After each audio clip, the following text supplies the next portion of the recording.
তারা জানেও না যে আওয়ামী লীগ স্বাধীনতাই চায় নাই।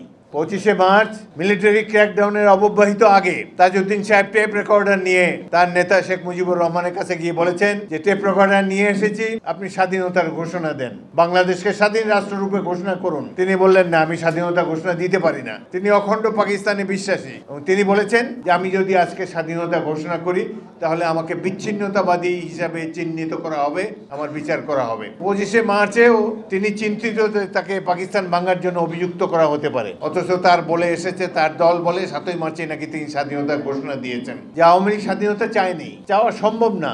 তারা করে ভোটের রাজনীতি। 1970 সালে নির্বাচনে জিতেছে জনপ্রিয় দল হিসাবে, তারপর রাষ্ট্র ক্ষমতায় যাওয়ার জন্য তারা চাইতেই পারে। সেই কারণেই শেখ মুজিবুর রহমান পাকিস্তানের প্রধানমন্ত্রী হবার জন্য চেষ্টা করেছেন সর্বতভাবে। মুক্তিযুদ্ধ ছিল জনতার যুদ্ধ, সারা জাতির যুদ্ধ। এই কারণে সারা জাতি আওয়ামী লীগের দিকে দৃষ্টিপাত না করে, আওয়ামী লীগ কী বলল সেটা মাথায় না রেখে 9 মাস যুদ্ধের পর এই দেশের জনতা এই দেশকে স্বাধীন করেছে। স্বাধীনতার পরে যে সংবিধান রচিত হয়েছে, এই সময় ঘটনাক্রমে তারা রাষ্ট্র ক্ষমতায় ছিল। পৃথিবীর কোনো দেশে এরকম উদারতা দেখায় না মুক্তিযোদ্ধারা, যেটা বাংলাদেশে দেখিয়েছে। যারা যুদ্ধ করেছি, জীবন দিয়েছি, আমরা স্বাধীনতার পর বিভিন্ন ক্যান্টনমেন্টে চলে গেলাম।